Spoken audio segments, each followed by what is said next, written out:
In today's world, if I was a CGI character designed by Hollywood, I would look probably something like this. Yay! Actually, I'm sorry, did I say in today's world?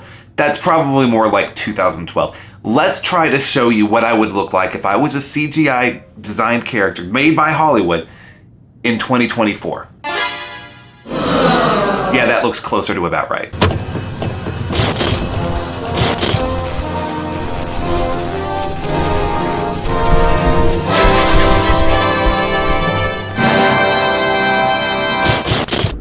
CGI. Year after year, CGI continued to get better and better and better since its inception. That is until the past few years.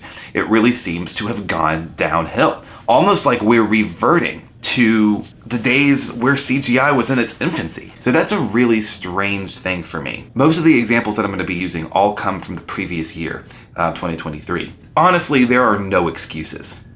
There are no excuses, The Flash, for this PS2 monstrosity. And, you know, there was some kind of excuse that was made. In the multiversal time-bending thing, time bends around itself and perception gets altered. Okay, well, if that's the case, then what is with this alien baby phenomenon that is going on here? Hey, Daddy! This is terrible. We have AntMan Quantumania, right? What is that?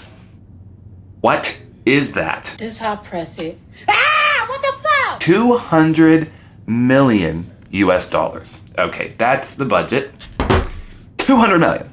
What? Wait, what? There are two other movies that came out this year that I would love to use as an example for the antithesis of this. One of them being Godzilla Minus One, which we talked about before. $15 million budget. The CGI that was used for Godzilla Minus One was remarkable for its budget. You know, $15 million, that's crazy. So not only was Godzilla Minus One, with a $15 million budget, able to hold its own with the MonsterVerse films, which sit somewhere between 150 to 200 million, depending on which one. I mean, let's take Gareth Edwards' Godzilla from 2014, for instance, which was 160 million. The budget difference is crazy. So there are no excuses for movies like this to look like that in 2023. No excuse. Another movie, also by Gareth Edwards, by the way, I just mentioned him from Godzilla 2014, directed one of my favorite movies that came out in 2023 called The Creator, which only has a budget of 80 million. So that's another one that did an amazing job with CGI, with its budget being lower than a lot of these 200 plus million budget films that look like a PS2 game. It's very upsetting because CGI to me is supposed to be kind of like a representation of where we're at in the film industry in terms of growth. I remember seeing King Kong 2005, Peter Jackson's version in 2005, being like, I don't know how it can get any better than this. And then it did, and it continued to get better. I mean, watching like the Avengers films and just being blown away by how far we've come, only to see it go downhill like this.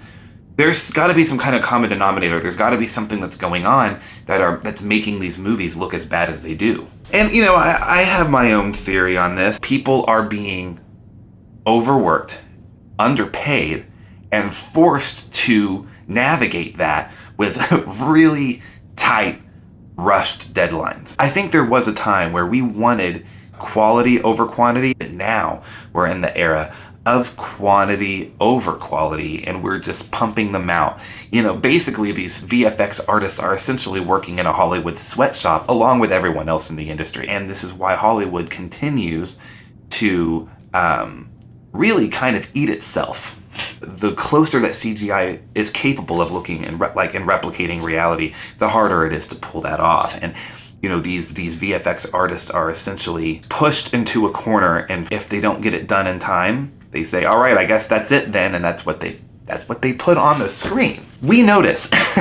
We notice that you're putting out incomplete products. Can we just look at this? Scorpion King looked better than that. If we're being real, this is I wouldn't even call that PS2. No, that is literally like, that's some Sega Saturn shit right there. 2023 was a rough year. I think that, you know, we've seen some instances here and there in previous years with CGI looking bad.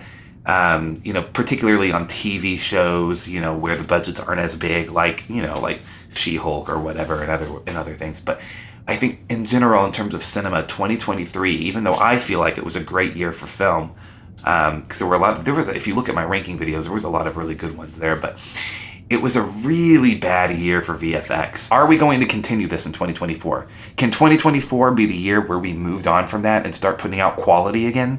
Probably not, because it's Hollywood, but I guess one can hope, right? With that being said, thanks for watching this video. Also, wanted to give you guys an update, a major update, by the way, on Culturegeist. As you can see, if you go to my YouTube channel, it's there as upcoming March 15th, 2024 at 9 p.m. Eastern Time. It will be a YouTube premiere where we could all watch it together, and there'll be a comments box, like a chat box and everything. And then it'll be available from that point forward after that premiere is over. So March 15th is the day, guys. The score is also released now for those of you who want to listen to the music from the film. It's here on YouTube. I'll go ahead and have it linked up here for you guys to see that. I'm really excited for Culturegeist, and I've worked really hard on it. It would mean so much to me if you guys put yourself on that wait list for it to go live, so that way you could watch it at the YouTube premiere. It would really mean so much to me if you did. Thanks, guys. See you in the next video. Peace out.